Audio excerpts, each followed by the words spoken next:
All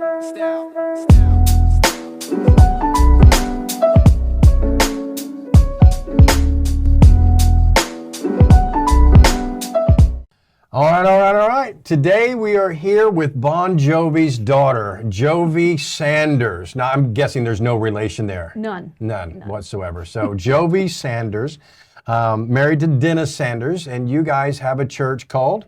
The Terre Haute Church of God. That's right. An amazing church. One of my things, I see a lot of similarities between you guys and us in certain areas, and I just love Dennis. No offense to you. I really love Dennis. He's a great guy, an amazing pastor. And my wife and I talk quite a bit about you. And typically the reason is because you are very strong, just like my wife. And I love that about you. We both do. And so I would like to just start off by, if you could just tell everybody a little bit about who you are, what you do, what capacity you do, and then we're going to dive into some tough questions. Well, my name is Jovi Sanders. I'm originally from Miami. I was in the service, so I served, was stationed stateside, got out in 91, and then ended up in Iowa. So I lived there for about 20 years, served as an interpreter. I was a state public defender, investigator, and then I transitioned into the federal public defender sector. And that's when I met Dennis. And so we got married in 2015, and then I relocated to Indiana then. He was a senior pastor of the church, had been a senior pastor there for about 14 years when we got married. So I kind of came into ministry that way. And now I do the women's ministry at the church, and I'm also the youth leader there. Okay, so what kind of ministry do you do at that church? What do you mean? You said you do ministry at the church. You just in general, in whatever capacity. Whatever needs to be done. You are a pastor's wife. Whatever needs to be done, you get it done. We wear all the hats. Yes. So tell me, if you can, I don't know, how did you meet Dennis? We met online. You met online? Yeah. All right. On eHarmony. eHarmony? Yes. They had a Christian so not element. Farmers only? No, not farmers only, just eHarmony. But they did have a Christian component to it at that time where you could literally plug in what denomination, what belief system, the whole 9 yards. And I did not know that. Yeah. And as an investigator, I investigated deeply. I bet you did. And it was funny, we laugh about it now, but I would ask him questions that I already knew the answer to see what is he going to tell me. Yeah. And the funny thing was I wasn't familiar with parsonages. I wasn't familiar with how people did ministry because I was never part of it. So I couldn't figure out where he lived, and that was the big question. And it was because the house was under the church's name, so I couldn't peg him as to an address. So, but yeah, that's how we met. We met online, and we got married. Yeah, that's awesome. My wife and I, we grew up together from 8th grade. We met. She was the pretty cheerleader type. I was the nerd. I know, hard to believe, but anyway, we went our separate ways after high school and came back and re-met at church. And my wife did not have to investigate me because I told her everything. I literally walked up to her, and after church, we went to church, and after church, I said, I would really like to go out and see a movie with you, but you're going to have to drive because I don't have a car, because I don't have a license. I lost that when I got arrested, and because I just got out of jail, I don't have any money, so you're going to have to pay. And wow, so, that was a pickup line, huh? That was it right there. It's right there. She's like, this guy's going to tell the truth no matter what it looks like. So there it was. But that's good. You guys met. You guys got married. Kids? No kids? What you got? Dennis had a son who has a son. I think Josh would have been 32. He would have been 22, I think, at the time. And then I had a daughter. She was 16, and then my son was 8. So we actually got married, but we stayed. We lived apart for several months because I wanted the kids to finish off school. Right. And then we transitioned over. And then my mom, a couple of months later, my mom lived in the same city where I lived in Iowa. So then she transitioned with us. So really the whole family kind of moved in. That's awesome. Once we got married, yeah. All right. And so how was that?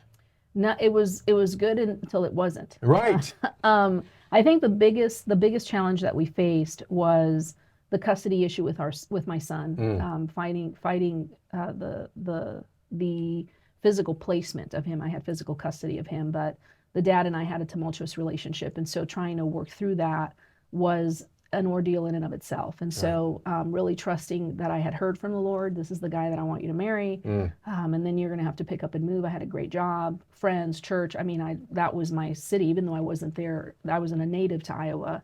Both of my children had been born in Iowa. My life was in Iowa. My businesses had been in Iowa. So relocating was very difficult for me, just stepping into the unknown, and I was 45. Wow. So it's a whole brand new start over kind of a thing.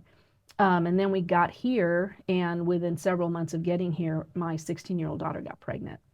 And as pastors just in general, and then stepping into that and having to navigate that in a city that I didn't know anybody and had not experienced that, grieving really the process of what we were getting ready to go through, that was difficult.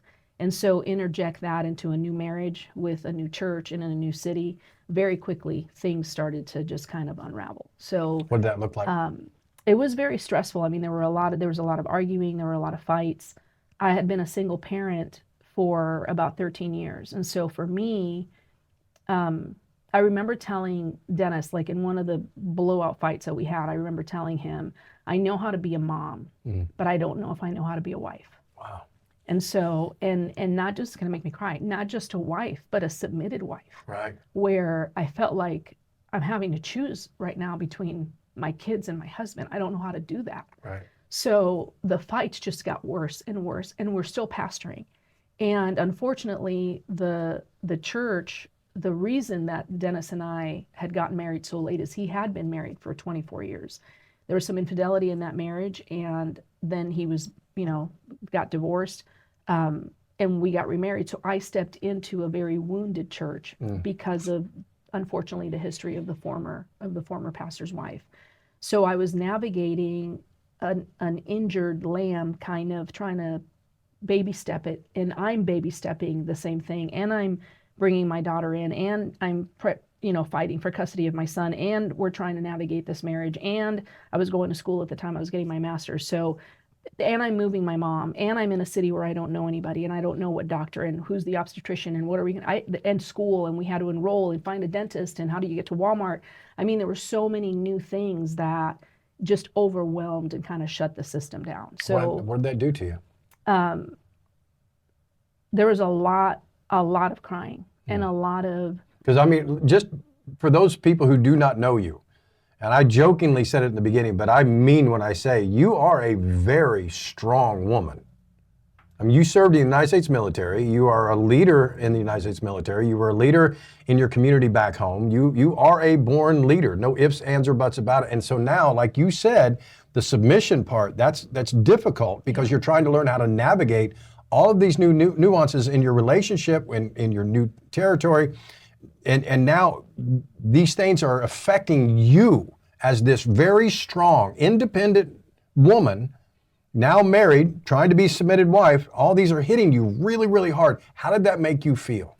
I'm going to back up a second. When I was married to my daughter's dad, I hyphenated my last name. So to go to your point as being an independent woman, I was not going to lose my last name. So I hyphenated. I remember telling the Lord, if and when I get married again, I will relinquish my maiden name and take on my husband's name. That would have been the symbolic component for me to know that I've submitted. Okay. So that was very difficult to do, but I was like, okay, Lord, I'm trusting you. When I got here, it wasn't so much that I needed to be just your quote unquote wife. I was looked at to be a pastor's wife. So apparently there was a whole other set of rules that went along with being a pastor's wife that I didn't know I had stepped into. I just thought we're getting married and, it's going to be great. So the problem that we were having, that I was having, was what does that look like? Because if I didn't love you, I wouldn't have married you. And if I didn't love you, I wouldn't have followed you. I wouldn't have come here. And mind you, a component of that was before we moved, the Lord specifically told me, you will not work when you get there. So I had never been dependent on a man financially. What do you mean I'm not going to work? I've had my businesses, I've had my own money, my own bank account, and now I have to ask this guy for money? Like what? So just even that part of it. Once we went through the season, I understood why the Lord had said, you're not going to get a job, because all my brain cells were needed to just float at home. Had I just trusted him in that, it would have been a lot easier. But when I finally knew that something had to be done, the best example I can give you was I felt like I was holding on to a banister, like a stair banister, and somebody had me by the ankles and they were pulling me, and I was losing my grip. My hands were getting sweaty, I was getting weak, I was getting tired, And I remember thinking, if I let go of this banister, the Joby that I have fought for 45, 46 years will disappear. Every obstacle that I have overcome, every challenge that I've won, every goal that I've set for myself that I've accomplished will get sucked into this tornado of chaos. And I don't know who's going to emerge from that. So it wasn't like I was dying physically, but I was dying psychologically. Like there were like the storm was so bad that I couldn't see in front of me. I had no navigation tools at all. And I was just in this sandstorm where I was like, I know I'm standing on something, but I no longer know where I'm at. Right. So that was when I decided I think I need to go to counseling because I can't see where I'm at anymore.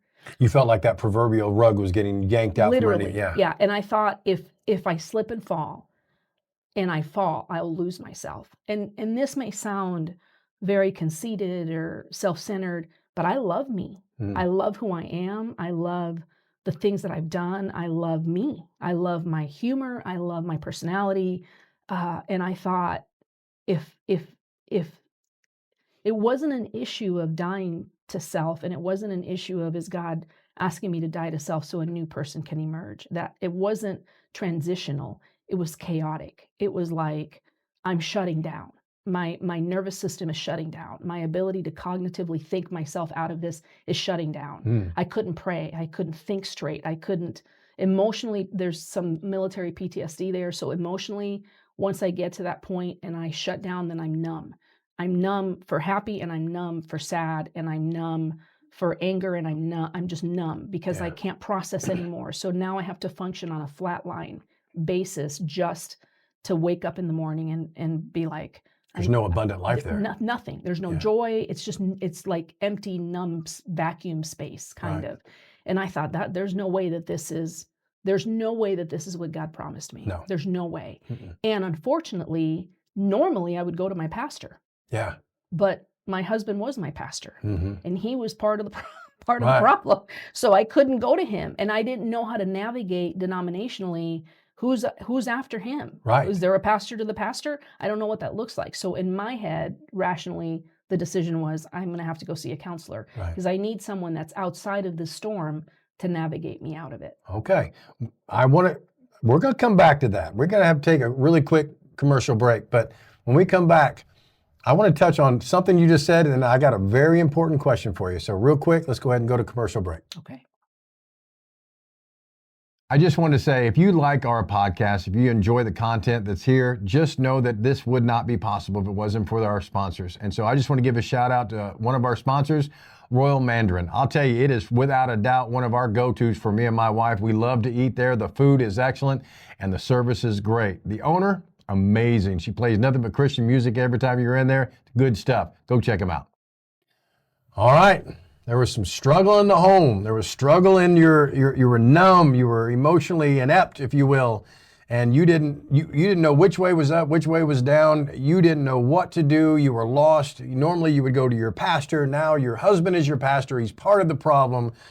Other words, what I'm hearing, and you wanted to go do counseling. So what I'm hearing is you, as the leaders of your church, needed help and you didn't know what to do. Exactly. Man, I don't think congregations understand. I think they put us up here on this pedestal, and I don't know about you guys, but I think, I don't want to speak for you, I will speak for myself and Lynn. We desperately try to climb down off that pedestal. We don't put us up there. And if you do, I'm going to come down, I'm going to show you through transparency. I am a real person. I deal with real issues and with real problems just like you. But we serve a real God that's got the real solutions. Right. And you were searching for those solutions. And so I know, because of the short conversation we had before, you are passionate about mental health. Yeah. And I believe this probably pushes you into that, this subject we just talked about, correct? Correct. Okay. So tell me, let's venture from what we just discussed to what was your next step and how did you make that step? I knew there's that moment where you're just you're sick and tired of being tired. So I knew when I woke up, Dennis kept asking me just questions, what are we going to do here? And I didn't have the answers, and I was so afraid to the fear of the Lord for me is a real thing. I've Amen. lived in the land of disobedience. It Yeah. doesn't fare well. So, um, and I knew that divorce wasn't wasn't an option. I had just moved 700 miles. I mean, I could have easily packed up and gone back, but I knew that that's not what God wanted for me. And so there were times in my marriage in those first few years where I didn't even stay out of love. I stayed out of commitment. I stayed out of covenant. I stayed because I knew that that's what the Lord had said, this is what I want you to do. But because it had come from the Lord, I thought it was going to be some, strawberry shortcake story. And it Right. wasn't. It was a nightmare. Like Mm. those first couple years were just bad. So I remember telling him, I can't do this anymore. Like I don't have the wherewithal to figure this out. As I mentioned earlier, I was an interpreter, so I had sat through many counseling sessions as an interpreter, and then myself had been to counseling, especially after 9/11. And so I knew that, and my roommate in college was a counselor, and she was phenomenal. She was really. I'd have to shout out to Krista. Um, Krista was really the the first person that introduced me to what healthy counseling should be. When I got out of the service, I lived in a little town in Iowa, and she was wheelchair bound, and so I became her assistant in the home. And I worked a 3 to 11 shift, so when I would come home at night, I would roll her over in her bed. And very often we would sit in the bed, like I would sit at the foot of the bed after I rolled her over, and she'd ask me how my day was, and I would start telling her. And this is right post me leaving 4 years of active duty. And she was a beautiful listener. God, I love that woman. There was no judgment in anything I said to her. Mm. She just heard me for me, um, and didn't give me answers. She asked the right questions. Mm. So I knew how to navigate my world. So counseling was a very safe place for me because that's how it was introduced to me. For Dennis, it must have looked different because when I said to him, I think we need to go to counseling to save this, his response was, I'm not going. And I was like, what do you mean you're not going? And he's like, I'm not going. He's like, pastors don't go to counseling. And I was like, what? What do you mean pastors don't go to counseling? I mean, we're drowning here. We're drowning. And I thought if we don't go to counseling, this marriage won't make it because I cannot continue to do this. I'm not dying in the flesh in real life in slow motion. I can't breathe, I can't think, I'm not bathing, I'm not brushing my teeth, I'm not eating, I'm depressed. Something is going on, and this is not the normal jovial Jovi anymore. This is a shadow of who I used to be, and I refuse to commit the rest of my life to whatever this is. Right. That's not living in abundance. That's not joy overflowing. I'm not walking my life as an overcomer right now. I feel completely crushed and stomped out and just dead. I won't do this. And so I had looked for a counselor, and I knew enough to want to seek a Christian counselor.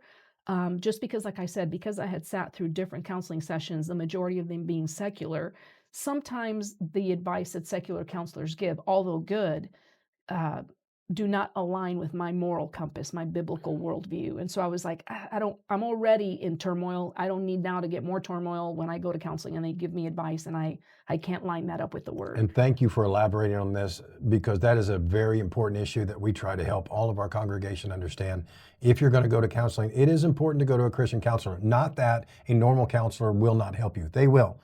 But there's a part of us as believers in Jesus Christ that our moral compass, our precepts that we apply our life to need to align without counseling. So thank you for saying that. And there is, I do want to add too, you can go to a secular counselor who's a Christian, and they may be able to direct you in that way. But a lot of times, secular counselors who are Christians do not give biblical advice. They kind of siphon their advice through their own moral compass that aligns with their beliefs. So I wanted someone that was going to use the Bible to say, hey, this is how we need to navigate this. And the core of the struggle was the submission part. I thought, I don't know, I was raised by a single mom, very strong woman. So I knew how to handle my business by myself. I don't need to ask you for anything. If I just want to go, I'm going to go, that kind of stuff. And so the world of living a submitted life to the priest of the home was a new concept for me. So although we joke about it now, although I had asked for a Christian man, and I had prayed, God, send me the man that you would have send that you made for me, specifically for me, that will draw me closer to you. When that showed up, I didn't know how to I didn't know how to navigate that. Right. So anyway, Uncharted territory. very, very uncharted territory.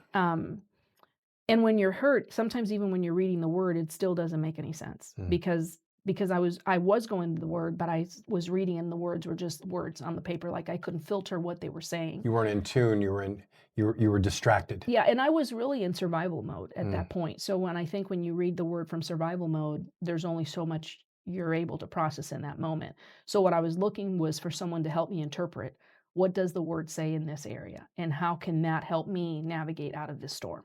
That's kind of where we were at.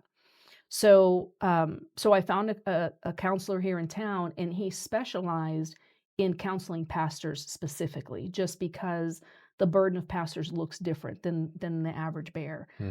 And I told him that. I said, well, this guy is, he's local, and this is the name of the counseling place, and he deals with pastors. And Dennis said, well, I know who that is. And he's like, and I'm not going. And I was like, what do you mean you're not going? And I was like, well, here's the deal. I don't even need you to go with me. I'll go by myself, because if I'm going to wait, I felt like we're both drowning. They're getting ready to throw life jackets into the water. And you're like, I'm too proud to put the life jacket on, so I'm going to wing it. I'm going to see if I can. You knock yourself out. I have no strength left. So I'm putting your jacket and my jacket on. So like the Titanic, you're getting on the door. I'm on the door. Okay. You want to stay in the water, you stay in the water. So that's kind of what we did. And so at that point, he agreed to go with me, but his specific reason to go with me wasn't necessarily to receive the counseling. He said to me, he's like, I'm going to go with you because I want to hear what you're going to tell him. And I was like, you can go with me for whatever reason you want. And I remember saying to him, if I'm going to pay someone money to go listen to me, I'm not paying someone to lie to them. I'm paying someone to help me navigate. So you can sit, talk, don't talk. It makes me no difference. This is the day of the appointment. This is when I need to be there. If you want to come with, that's great. If you don't, then that's also great. But this is the road we're going on. And that counseling saved our marriage. Wow. Yeah. And I can't help but think, man, I've been in those discussions, those fights, let's just call them what they are.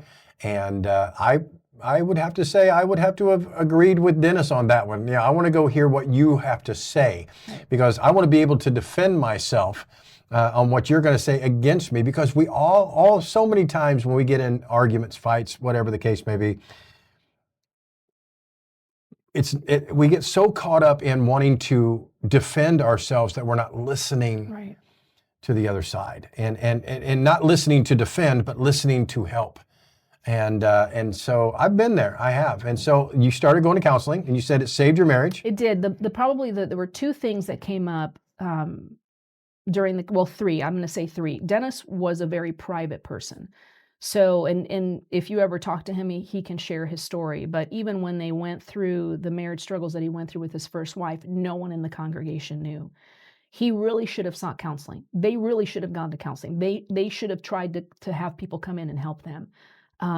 We'll never know if that would have saved the marriage or not. Sure. I don't know. But I do know, knowing the details of the story, he should have never navigated that on his own. It was too much for one person to bear. But he chose to do that. And so I think he thought, we're going to go ahead and do that again. Now I just want to stop you right there, because I know that there are going to be pastors watching this program. And I know that a lot of these pastors watching this program, they themselves are having turmoil within their marriage.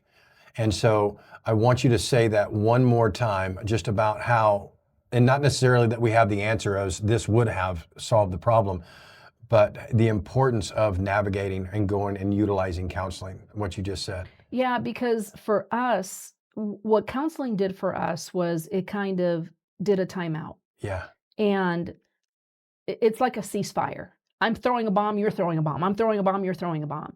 And the counselor comes in and he's like, okay, did you just hear, slow down, did you just hear what she said? Boom. Tell me what she said. And then he gives his version of whatever. And then that gives me the opportunity to say, that's not what I said. That's not what I said at all.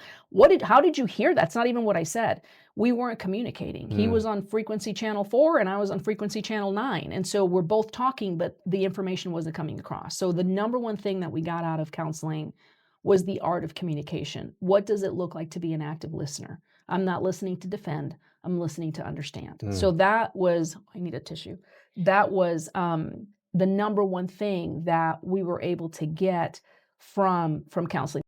I just want to take a moment and give a shout out to one of our sponsors, Dorset Automotive. I'm telling you, the largest automotive dealer in the Wabash Valley. I don't go to anywhere else to get a car. You don't believe me? Look at the back of my cars. You'll see his logo. Great man of God. They'll take care of you. Go to Dorset. I always said it like this. People always ask me, why is Chewbacca your favorite character on Star Wars? And I always say it this way. I do not understand a single word that he says, but by his emotions, by the way he handles himself, by the look on his face, by his manner, by what he's doing, I understand exactly what he's saying. Mm-hmm. And emotions are that. Emotions can carry the conversation farther if you're willing to listen by watching. Right. You know, and so listening is not always just with your ears. A lot of times it's with your eyes. Pay attention to what's being said and understand that and utilize that information to further on the conversation. So anyway, long story short, back to you. Started going to counseling. You said it changed your marriage. It helped you and your husband. And how did it help you as you? Let me ask this question first. Did you have another thought you wanted to finish? I did. I wanted to add one thing. There were three elements that came out of that. One was communication. Yeah. The second one was, he said, you guys are like two bulls because you're both equally as strong. That was going to be my next question. That was going to be my question. And all right, he's perfect. like, so what happens is, he said, you both want to exit the door and you get caught in the door frame at the same time. Yeah. And he was like, so unless one of you concedes, you'll both die in the door frame. Right. That was huge for me, because then I was like, well, does it matter then? Am I after being right? Or am I after the result? If I'm just after the result, then I can let go of being right, because the result is what I was after. So I really had to figure out, when is my voice going to be important? Like when do I rally and say, this is the mountain I die on, and nothing's going to change it. I'm not changing my mind. So that was the thing that I really had to become cognizant of, because I said earlier, I married my husband and we were in ministry together. And I'm very strong-willed and I have my opinion, and I'm going to share with you if you want to introduce this into ministry. You just said a nanosecond ago that I'm your ministry partner. So now you're throwing ideas at me and I'm like, yeah, I don't think that's a good idea. And you look at me like, well, what do you mean you don't think it's a good idea? Well, it's not a good idea. This is the reason why I think it's not a good idea. He would take that so personal. And so now it's bringing it into the marriage. We disagreed in the ministry, but now it's flowing into the marriage. And or if I gave an idea and he was like, I don't like that idea. I'm like, what do you mean you don't like that idea? It's a great idea. Then I'm bringing the ministry into the marriage. So having to separate our job, our ministry, our calling from husband and wife was huge for me to learn. He'd had 24 years to practice that. I hadn't. So I was taking it personal. I was like, well, you don't like my idea because you're mad at me because of X, Y, Z. And it had nothing to do with that. It was just, I didn't hear from the Lord. I really, truly didn't hear from the Lord on that. So I can't give you the green light. It's not because it's a good idea or not a good idea. It's neither or. We are his under shepherds. He's the shepherd of this house. We work for him. You work for me, kind of a thing. And so he was like, if you're going to be mad at me, then take it up with God. Until he gives me the release to move, I'm not moving. So I had to learn to disconnect the offense mechanism that was being triggered in me, because I felt like he was blowing me off, with, did God really give him that? And that's what I said earlier. I really had to get to the point where I trusted that Dennis is hearing from God. Is he living a life in his, because I have to submit to him. He has to submit to the Lord. Dennis can't go rogue in the church and do whatever he wants to do. Right. So because I was watching him do that daily, and I thought, he's been running this church for 14, 15, 18, 20 years, well before I got into the picture. So God must have trusted him with this assignment, or he would never have given it to him. So I really had to have my own kind of one-on-one with the Lord and say, how do you want me to love your son? How do you want me to partner with him? Because we're knocking heads here. And if we're going to do ministry together, I'm going to have to figure that out. Because at the end of the day, he's my boss. So that was kind of where the issue was. I wonder, you said something earlier, and if I'm quoting you wrong, please correct me. But you said I had to learn it wasn't about submitting to my husband as much as it was submitting to God in my husband. How did you say that? Learning to trust the God in Dennis. Learning that Dennis, and believing that Dennis, when he said to me, I am in prayer, or I prayed about that, or I'm going to fast about that that he meant it, Yeah. that it wasn't just lip service. He really was seeking the Lord. Right. So if Dennis came back, our personalities are extremely different. I'm type A, I'm extremely impulsive. If I want to do something, I'm doing it. Dennis is a delayed processor, and he's got to weigh out all the options, and he doesn't take risks. And where I'm like, jump out of the plane, we'll check the chute on the way down. He's like, I'm not even getting on the plane. I don't think it's a good idea. So when ministry opportunities would come up and I would want to jump on him, he'd be like, oof, we need to pray about that. So I'm a do and pray later. He's a pray now and wait. That waiting was extremely difficult for me. So when I'm running and wanting to, do this and do that, he's like, we can't. I haven't felt a release from the Lord. And when there's struggles in the marriage and I'm taking things personal, I'm owning this for myself, then when he says to me, I haven't felt a release from the Lord, now I have to decide, do I believe? Do I truly believe that you haven't felt a release from the Lord? Or are you using that as an excuse because you're still mad at me because we disagreed on whatever a day ago? And watching him walk out his walk with his Father and seeing him submit daily to his Father allowed me to begin to let my guard down a little bit and not take it personal. So that was the third thing that the counselor told me. He said, you're taking everything personal. 90% of what's going on has nothing to do with you. This is stuff that has to do with Dennis. Dennis has to work that out. So separate yourself from that and don't make it about you. It's him. Let him walk that out. Let him figure that out. You do what you feel like. Are you doing what you feel God's called you to do? Yep. Okay, then just do that.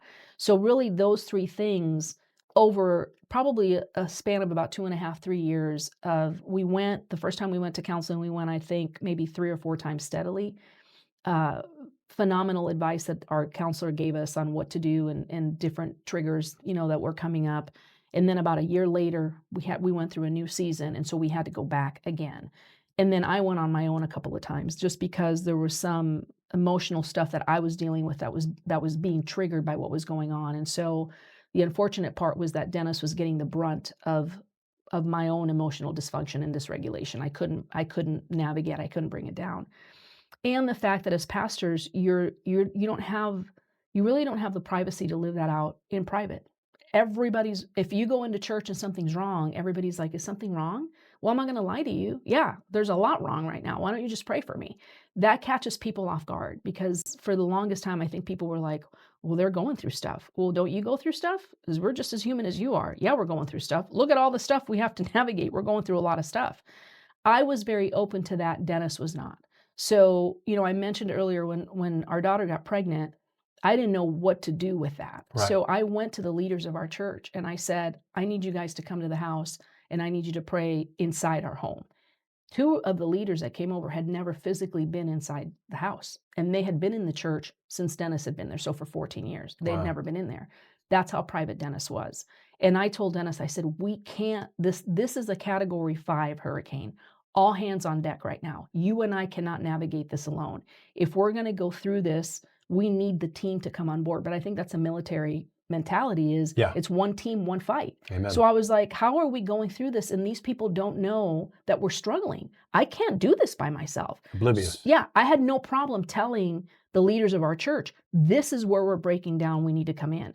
And that was hard for him. That was hard for him to kind of, I think, admit, yep, this love story that was supposed to be this great thing isn't panning out so good right now. So we need everybody to help us. The boat is sinking. We need more people to help us shovel the water out, buckets load. If not, we're going to sink. So those first 3 years were extremely difficult, disheartening, exhausting, scary, overwhelming, draining. Yeah. My wife and I went through something very similar when we both of us knew that God had called us together to be married. We had no idea why at all. I mean, it was crazy. We loved the concept of each other. I loved who she was as a woman. She loved the concept of who I was as a biblical man. We both loved God immensely.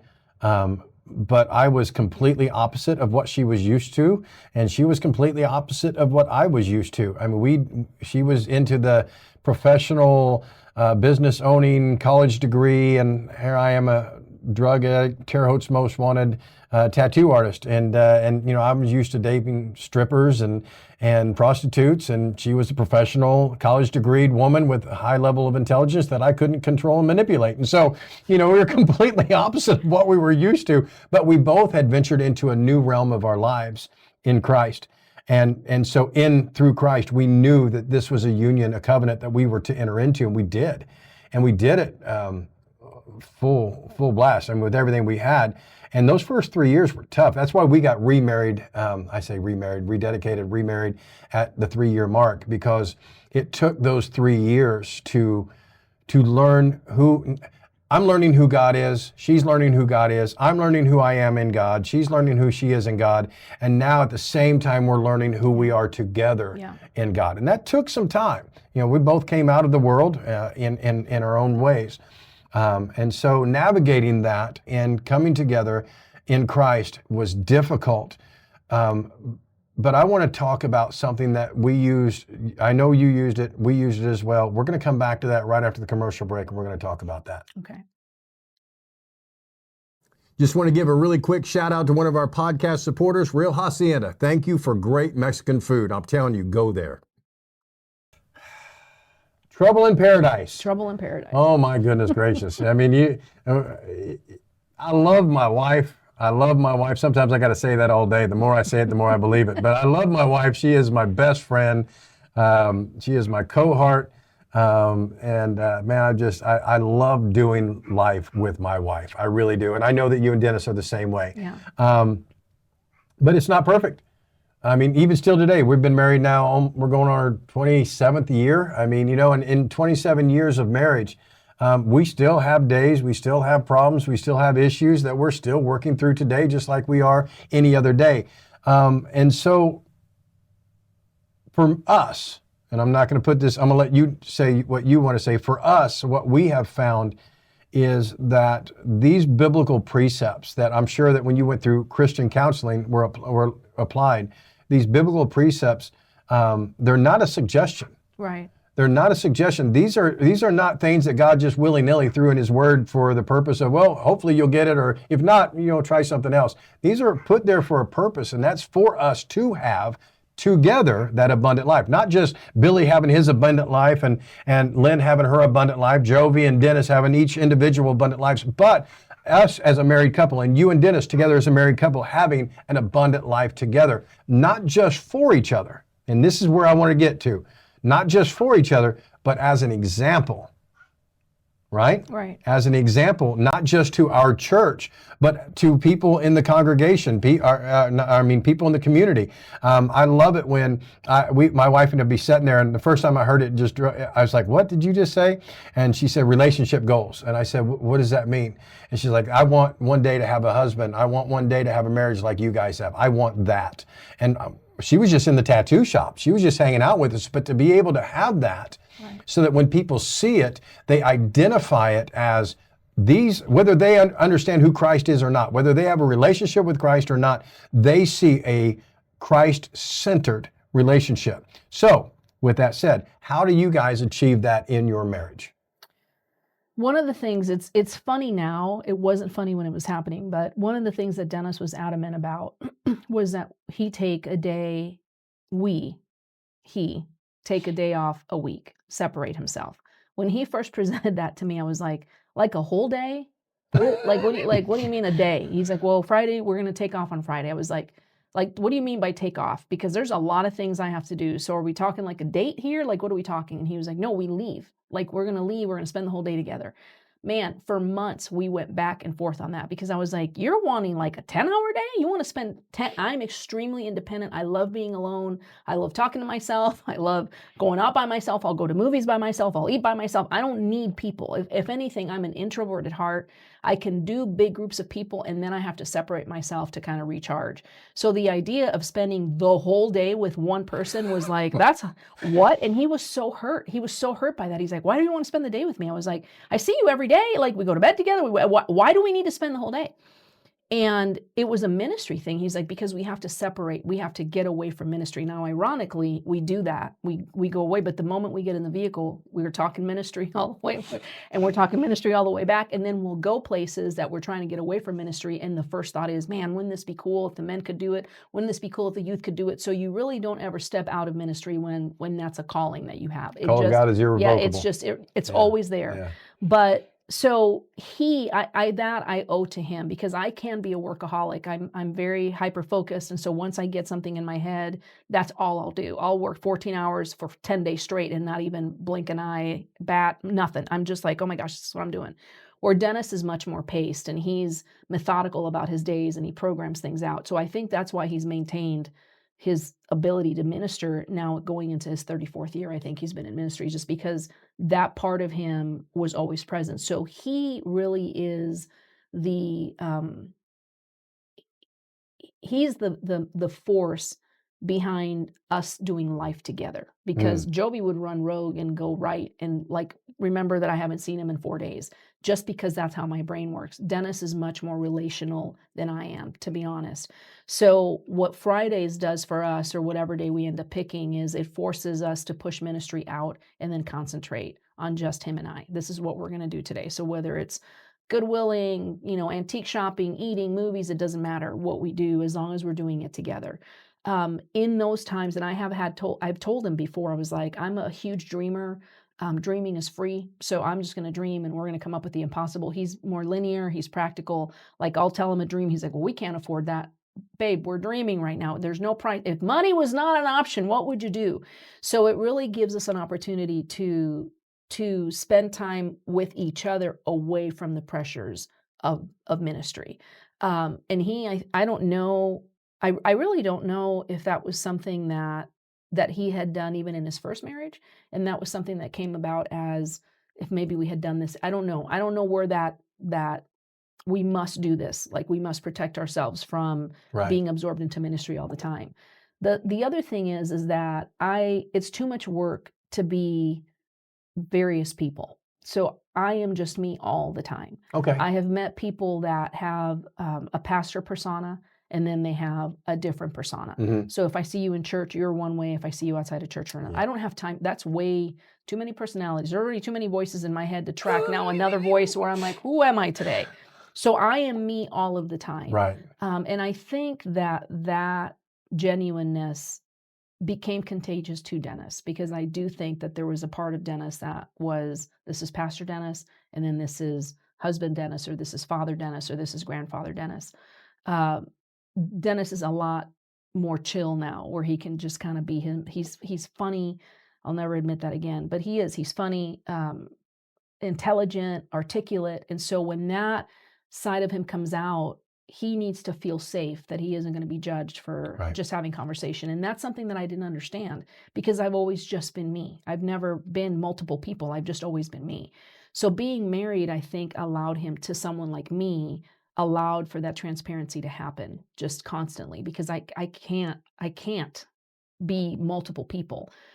So to your point as to being relationship goals, I think when people see, even if we're bickering, even if we're disagreeing, and sometimes even when we're working together in ministry, he might say something that'll catch me off guard, and I'm like, I didn't say that, and we'll have like a mini little spat in front of people. Well, we do that too. We're married. That's what's going to happen. So I have had people come and tell me it's refreshing to know that you guys are just like us, which is crazy to me, because I was a Christian my whole life. I didn't always walk the right walk, but I've been in church pretty much. I can't remember not ever being in church. But I never saw my pastors like that. I always knew they were fallible and they were human, and, we put our pants on the same way every morning. I think I never expected perfection out of them. It still floors me sometimes when I meet people that think their leadership doesn't struggle or they don't go through things. I don't know why they have that idea. I don't know. But I don't know if that answered your question. I think it did. It was great information. That's all that matters, whether it's on point or not. I loved it. It was great. It was a great answer. We're going to take a really quick, short break, and we'll probably come back for one more talk. Okay. So hold up. I know you heard me mention our sponsors, but you too can be a sponsor. All you have to do is get your merch, wear it out in public, let the world see that you are a full supporter of the 1901 Media, who brings this podcast directly to you.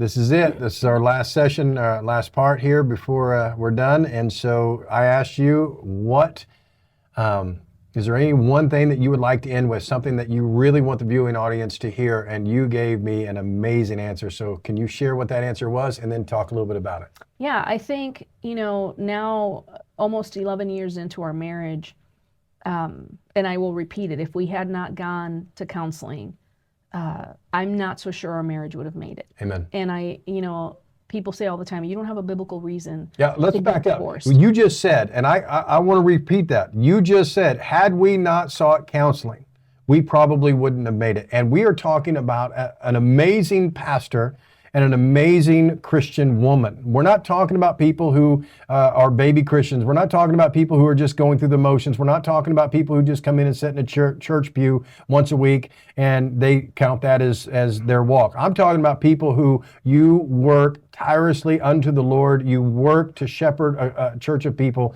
and you love God with everything you have. You are sacrificing individuals, and yet you are having issues. Right. And you said, had it not been for the counseling, we probably wouldn't have made it. Yeah, and I remember having that conversation with Dennis, and Dennis saying to me, you don't have a biblical reason for divorce. You don't have a biblical reason for divorce. And I told him, I realize I don't have a biblical, I don't have a biblical reason, but I'm losing my mind. And so it becomes a survival thing. If I stay here, I'll die. Like, that's literally how I felt. If I stay here without an open door, without the oxygen mask dropping down so I can take a couple of puffs, I'm going to die. Like, that's how I felt.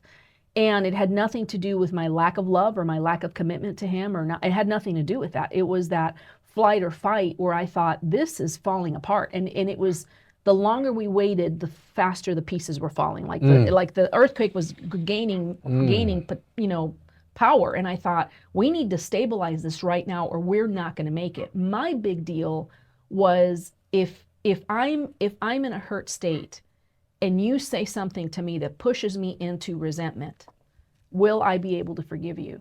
Because you weren't patient enough to wait for me to surface from whatever it is that I was going through.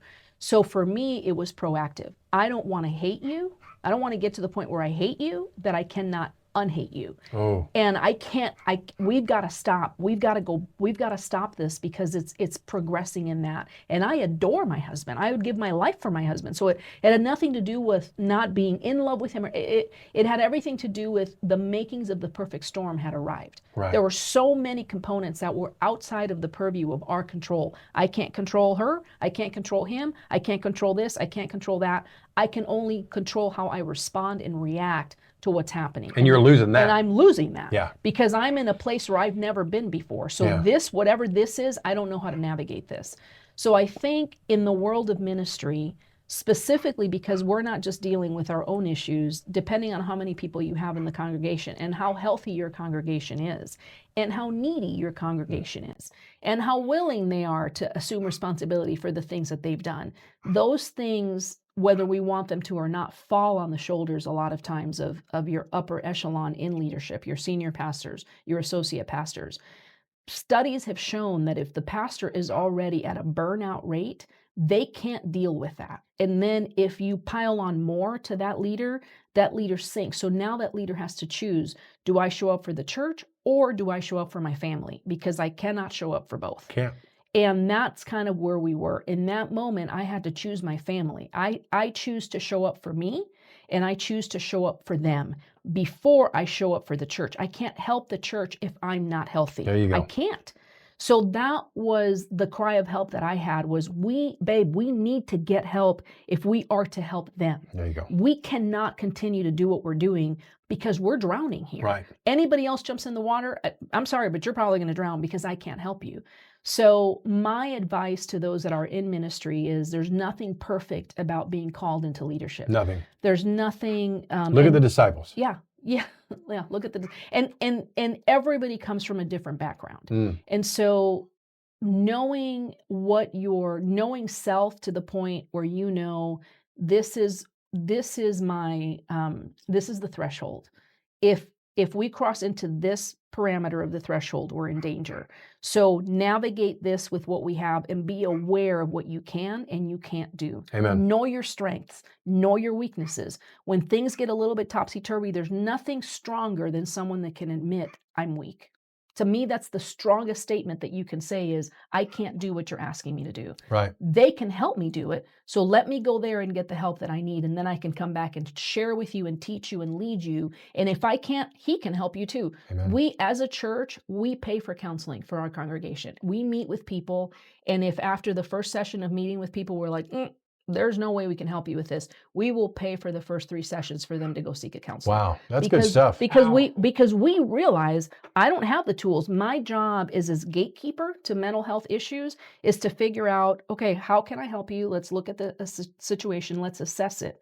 If I can help you, then awesome, I'll help you. If I realize this is outside of my wheelhouse, but I know someone who can, I'll pray for you so God can give us wisdom on how to move, but then we'll direct you to a professional that can help you. Yeah. And I would hope that you would think this is awesome because we're directing you. We don't disconnect. We're going to continue to support you the rest of the way.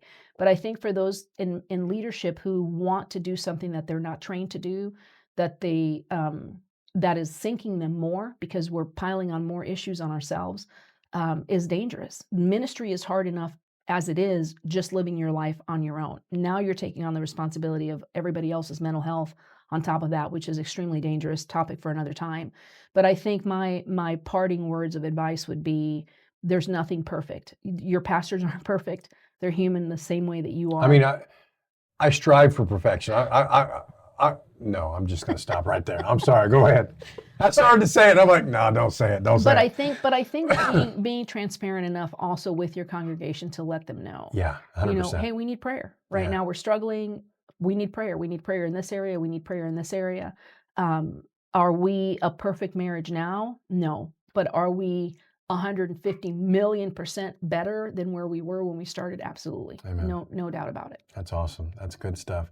And so counseling, yes or no? What do you say? Yes. Yes, that's a good answer. Yeah. That's a good answer. Yes. We actually hired a counselor at our church. We have a Christian counselor that works here. And Pastor Brittany Maxwell, she is our counselor. And man, she is she does a great job. She's also one of those people that she will tell you, if this is beyond my wheelhouse, if this is beyond me, let's talk about what our next step is.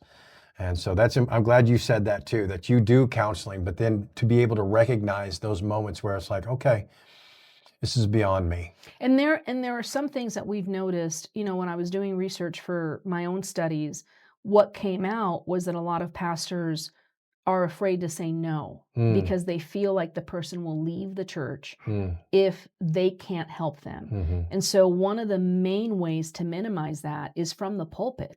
Be transparent from the pulpit. 100%. If you are not talking about it, not on a daily basis, we don't want to hyperfixate that on every Sunday that we teach. We're going to talk about that. But if we just speak about the reality of mental health and that not everything is spiritual, that some stuff is physiological, some stuff you are born with. There are chemical imbalances that can cause different things.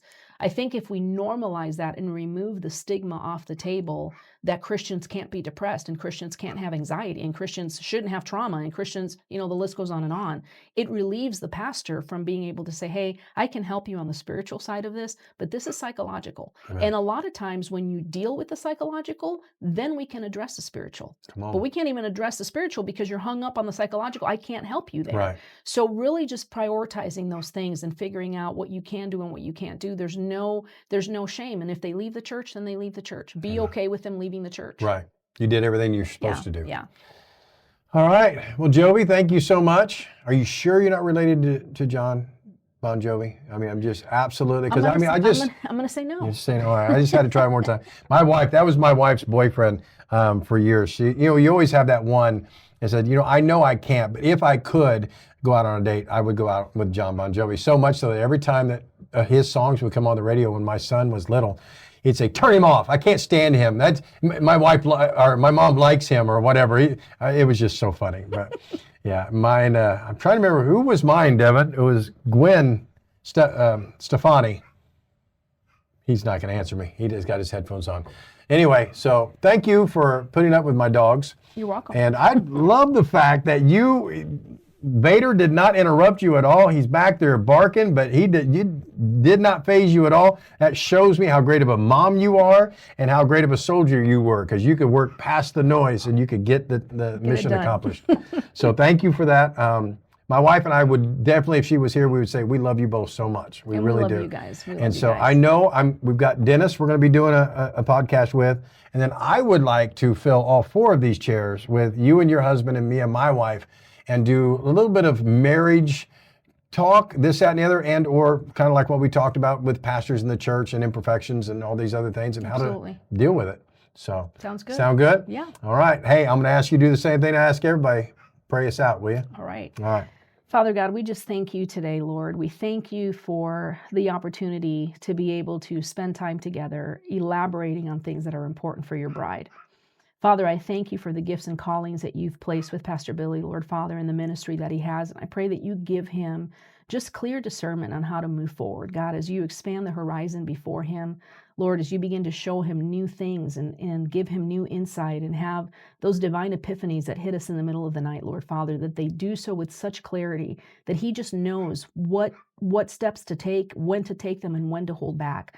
Father, that you expand the list of guests that he has, Lord God, that you bless the conversations that happen in the 4 walls of this room, Lord Father, that when they're released into the airwaves, God, that they're able to reach further than he could ever even imagine. Father, that they will serve as seeds being sown into the kingdom right now, Lord Father, that even in the years to come, someone will turn onto a station, Lord God, and hear a conversation that they needed to hear in your timeline. So, Father, I pray that you continue to bless this ministry just abundantly, Lord, above and beyond anything that they could have ever imagined. Father, I thank you for this opportunity, Lord. I thank you for the brothers and sisters that we have in the field of your service, Lord God, and may your hand be upon them. In your holy and precious name we pray. Amen. Amen. Style.